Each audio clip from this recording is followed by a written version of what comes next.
umat Muhammad sallallahu alaihi wasallam, sehingga dengan mempantaskan diri kita layak memperoleh syafaat kelak di hadapan Allah Subhanahu wa taala. Yang terhormat ada Pak Camat, Pak Sekjen, Pak Ketua, Ketua MUI, Kepala Desa dan jajaran, dan kita semua yang hadir, terkhusus Ibunda yang semoga tetap sehat walafiat.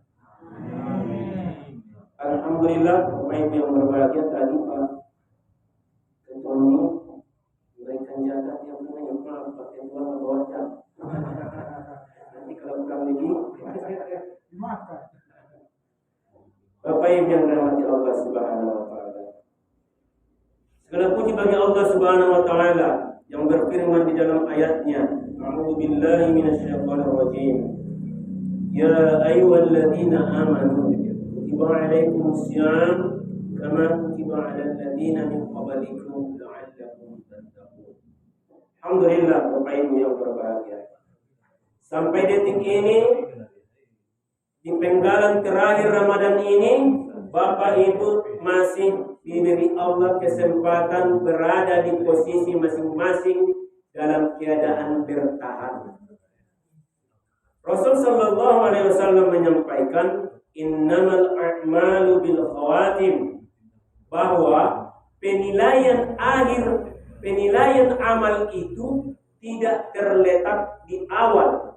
Jadi Bapak Ibu yang berbahagia, kalau masjid-masjid kaum muslimin di hari-hari awal Ramadan itu padat, itu hal yang biasa. Masjid Sri Alam Dunia Bapak Ibu yang berbahagia, sampai 3 hari pertama itu sampai ke teras. Sampai ke teras. Ya, kapasitasnya kalau masjid kita ini kan lebih kecil daripada MSAD Bapak. Tetapi kemudian ada saringan, ada seleksi dari Allah Subhanahu wa taala. Saya ingin mengisahkan Bapak Ibu yang berbahagia, Talut ketika diangkat oleh Nabi Samuel menjadi pemimpin Bani Israel, maka beliau membawa 80.000 pasukan untuk membebaskan Bani Israel. Di tengah jalan, Talut menyampaikan kepada pasukan, nanti Allah Subhanahu wa taala akan menguji kita dengan sebuah sungai. Maka instruksi yang kamu sekalian perhatikan adalah, yang tidak minum dia akan menjadi pengikutku. Atau kalau dia minum hanya boleh seciduk 2 ciduk, dia menjadi pengikutku. Selebihnya dia tidak menjadi pengikut. Bapak Ibu yang berbahagia, 80.000 pasukan. Tiba di pinggiran sungai Bapak Ibu yang berbahagia, persediaan air sudah habis. Milas niari itu penana tanggung, bomar kucampur do menentu. Mantap. Marlangi-langi markucampur, mereka tidak memperdulikan perintah dari Talut. Bapak Ibu yang berbahagia, akhirnya yang tersisa cuma 300 orang. 80.000 tertinggal 300 orang. 79.700 orang KO. Tidak bisa melanjutkan perjalanan. Dan sejarah mencatat Bapak Ibu yang berbahagia, silakan kita buka nanti tafsirnya di Al-Baqarah. 300 orang inilah yang mengalahkan Jalut dan membebaskan Bani Israel dari penindasan. Saya ingin menyampaikan Bapak Ibu yang berbahagia, para pemenang itu tidak pernah banyak. Tidak pernah banyak pemenang Bapak Ibu yang berbahagia. Maka Bapak Ibu yang berbahagia, saya sangat berharap terhadap diri saya, terhadap keluarga saya, terhadap kita semua, di akhir Ramadan inilah sebenarnya kita harus mempersiapkan diri agar kita tergolong sebagai pemenang. Kata ulang Bapak Ibu yang berbahagia, innamal a'malu bil khawatim.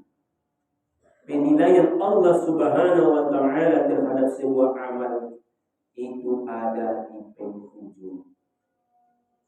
Bapak Ibu yang dirahmati Allah Subhanahu wa taala.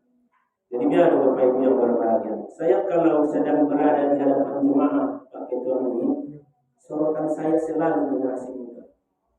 Saya selalu melihat arah mata saya. Saya selalu berusaha melihat anak-anak muda kita. Jadi turut saya sangat prihatin. Saya tidak melihat anak-anak muda kita, Bapak Ibu yang berbahagia. Bapak Ibu yang berbahagia, dia dengan koson. Tenang dulu Bapak Ibu yang berbahagia. Nanti tenang kita ke Putin pramunya kita maningnya. Bagaimana mungkin Bapak Ibu kita bisa tenang? Dengan alasan apa kita bisa tenang beribadah ini? Kalau kita tidak tahu apakah anak-anak kita juga melaksanakan sholat, ibu boleh tenang sujud beribadah berjemaah dalam tarawih, tapi kita tidak tahu di mana anak-anak kita.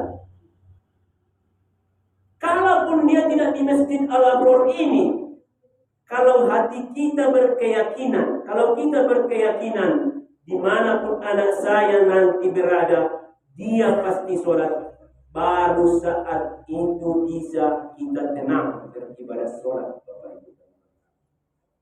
Masjid-masjid kita tadarus melingkar, ada yang mengejar 1 juz, ada yang mengejar 2 juz.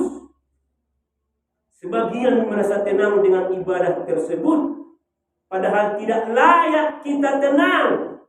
Kita bisa beribadah tadarus, kita tidak tahu apakah anak-anak kita yang tidak berada bersama kita, mereka pun membaca Quran. Apakah anak-anak kita yang berada di luar sana di siang hari, mereka juga melaksanakan ibadah puasa. Jadi tidak ada alasan Bapak Ibu yang berbahagia untuk tenang. Tidak ada alasan untuk tenang Bapak Ibu yang berbahagia. Sering kita membaca doa dan mengaminkan secara beramai-ramai. Rabbana hab lana min azwajina wa dhurriyyatina qurrata a'yun waj'alna lil muttaqina imama. Ibnu Katsir menafsirkan ayat ini dengan mengangkat pernyataan Hasan Al-Basri. Qurrata a'yun, penghias mata, kebahagiaan. Tidak ada kebahagiaan bagi seorang mukmin melebihi ketika dia melihat anak-anak keturunannya berada dalam ketaatan. Jadi kita tidak pantas bahagia dengan sebegitu tingginya kedudukan anak-anak kita, sebegitu hebatnya prestasi akademik anak-anak kita. Berujuk ke tafsir Ibnu Katsir, Bapak Ibu yang berbahagia, kebahagiaan kita adalah saat kita dapati anak-anak keturunan kita berada dalam ketaatan. Bapak Ibu yang dirahmati Allah Subhanahu wa taala. Kita hidup di dunia ini dari pagi sampai sore, berusaha memenuhi kebutuhan hidup kita. Karena kita pun tidak ingin menengadahkan tangan dalam kehidupan ini, dan lebih jauh kita ingin tangan kita berada di atas. Bapak Ibu yang berbahagia, tetapi mari kita renungkan pernyataan Rasul sallallahu alaihi wasallam. Ala inna dunya mal'unah. Mal'unun ma fiha. Ketahuilah, sesungguhnya dunia ini semua terlaknat. Dan terlaknat apa yang ada di dalamnya. Tambang emas, tambang perak, tambang minyak, semua. Hotel-hotel, pesawat tempur, pesawat terbang dan sebagainya, Bapak Ibu yang berbahagia. Sawah-sawah kita yang saloplak, investasi kita yang sedemikian banyak. Mal'unun, terlaknat semuanya, Bapak Ibu yang berbahagia. Illa, kecuali 3 atau Jadi Bapak Ibu yang berbahagia, agar capek kita dari sese ke sese itu tidak terbuang percuma, ketiga hal ini harus menjadi target kita dalam kehidupan ini. Pertama, zikrullah wa ma walahu, mengingat Allah Subhanahu wa taala dan apa yang berkaitan dengannya. Maka harta-harta kita harus menjadi bagian dari zikir kita kepada Allah Subhanahu wa taala. Tanda tangan kita Pak Kades harus menjadi bagian dari rasa takut kita kepada Allah Subhanahu wa taala. Kendaraan-kendaraan kita harus menjadi bagian dari zikir kita, upaya pendekatan diri kita kepada Allah Subhanahu wa taala. Kalau tidak dalam rangka itu Bapak Ibu yang berbahagia, semua sinadomat dan terlaknat. Tidak ada gunanya. Maka sangat disayangkan. Terkonek dengan motor ni berarti. Terulak dengan kendaraan ni berarti. Terinjam dengan bupak ni berarti. Tidak mendatangkan kebaikan Bapak Ibu yang berbahagia. Apapun yang kita miliki, sekecil apapun yang kita miliki, dari gelas sampai yang paling besar, harus bisa mendatangkan manfaat bagi kita dalam rangka zikir mengingat Allah Subhanahu wa taala. Yang kedua, Bapak Ibu terhadap Allah Subhanahu wa taala. Alim, orang yang berilmu. Segala puji bagi Allah. Ini di hadapan kita, ada guru-guru kita. Kita bisa mengambil manfaat dari kehadiran beliau, memberi penerangan kepada kita, tausiah-tausiah kepada kita. Alim, Bapak Ibu yang berbahagia, orang yang berilmu, maka dia tidak terlaknat di hadapan Allah Subhanahu wa taala. Bapak Ibu yang berbahagia, sepanjang pengetahuan saya, hanya ada dua kewajiban dalam agama ini yang tidak bisa ditawar-tawar. Pertama, sholat. Bisa berdiri, alhamdulillah. Tidak bisa Bapak Ibu yang berbahagia, tetap wajib duduk. Tidak bisa duduk, berbaring. Tidak bisa berwudu, tayamum. Tidak ada tawaran. Tidak ada tawaran Bapak Ibu yang berbahagia. Baik dalam keadaan mukim maupun dalam keadaan safar, perjalanan, yang namanya sholat tidak bisa ditawar. Wajib Bapak Ibu yang berbahagia. Yang kedua, kita merujuk ke hadis Rasul sallallahu alaihi wasallam. Faridoh, kewajiban bagi seorang muslim adalah menuntut ilmu. Menuntut ilmu Bapak Ibu yang berbahagia. Sebab hanya dengan ilmu seorang muslim bisa bersikap dalam kehidupan ini. Seorang ayah bisa menjadi ayah yang baik, harus dilandasi dengan ilmu. Seorang ibu menjadi ibu yang baik, harus dilandasi dengan ilmu.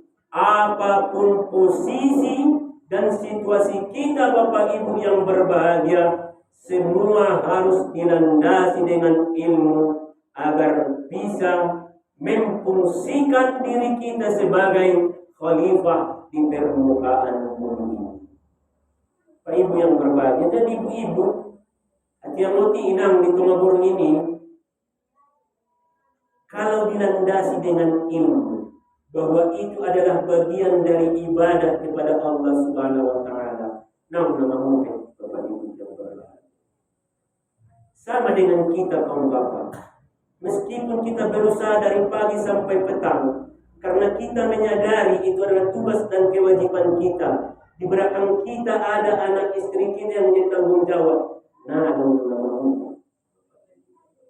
itu kalau didasari dengan ini. Semua Bapak Ibu yang berbahagia.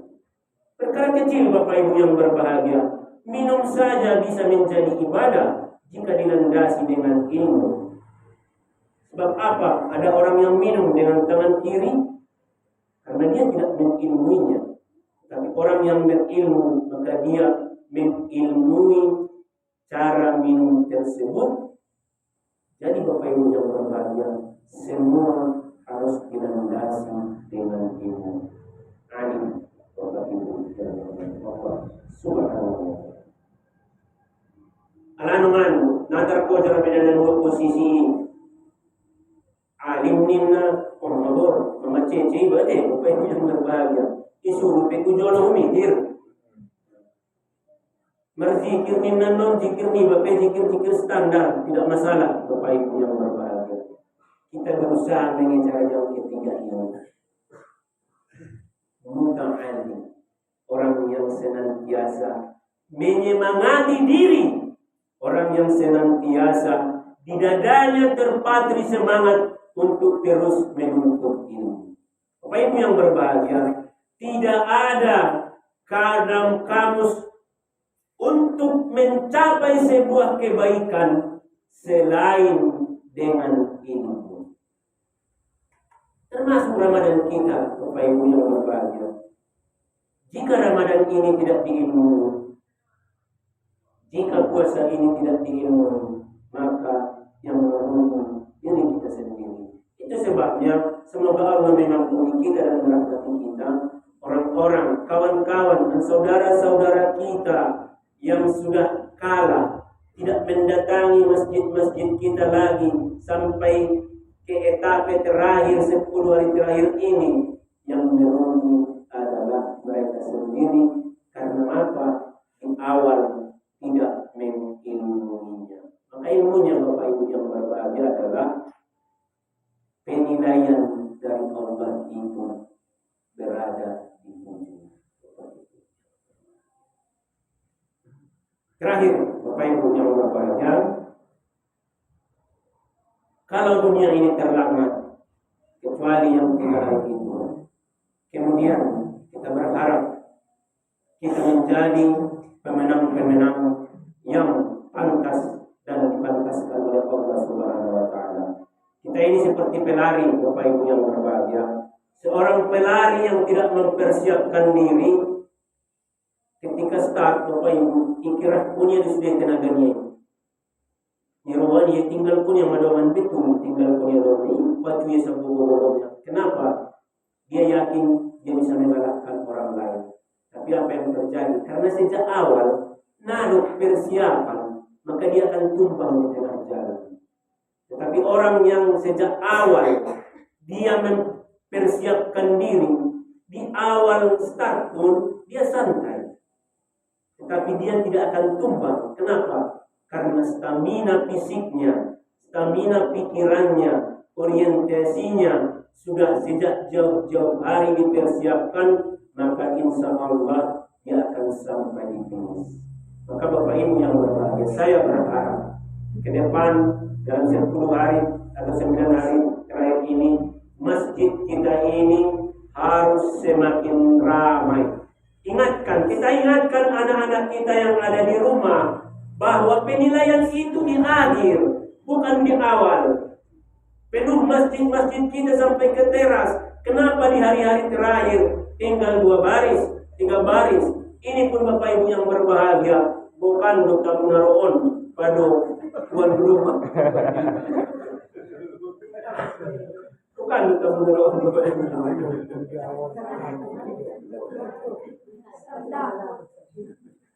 Kesimpulan Bapak Ibu yang dirahmati Allah Subhanahu wa ta'ala, pertama tadi, jangan tenang Ibu bisa tenang, ayah bisa tenang sholat, jangan merasa tenang. Ibu harus gelisah. Apakah anak-anak kita sholat? Apakah anak-anak kita mengingat waktu sholat? Apakah dia menyahuti azan? Ibu bisa beribadah, tadarus, tarawih. Apakah anak-anak kita tarawih kalaupun dia tidak ada di sini? Apakah anak-anak kita mengingat itu semua? Seorang kawan Bapak Ibu yang berbahagia bercerita kepada saya dalam sebuah kajian. Anaknya sudah menikah dan hidup mapan dan tinggal di perantauan. Hai Bapak Ibu yang berbahagia, yang mengisahkan subuh ibe aman inam selalu mentelefoni anaknya. Untuk apa? Mengingatkan anak-anaknya agar tidak lalai dari sholat subuh, dibangunkan anaknya di perantauan, padahal anaknya sudah menikah dan mapan hidupnya sudah mandiri Bapak Ibu yang berbahagia. Lalu kita bagaimana Bapak Ibu yang berbahagia? Saya yakin, saya percaya masjid kita besok-besok akan lebih ramai daripada malam ini. Kemudian kesimpulan kedua yang berbahagia, memang tidak pernah banyak. Persoalannya, apakah kita mau mempersiapkan diri menjadi pemenang tersebut, atau jangan-jangan kita termasuk di antara orang-orang yang tereliminasi berguguran di jalan-jalan panjang Ramadan. Aku lupa lihatnya. Astagfirullah li wa lakum. Mohon ampun kepada Allah Subhanahu wa taala, mohon maaf kepada kita semua. Semoga malam ini menjadi malam yang penuh barokah. Billahi taufiq wal hidayah. Assalamualaikum warahmatullahi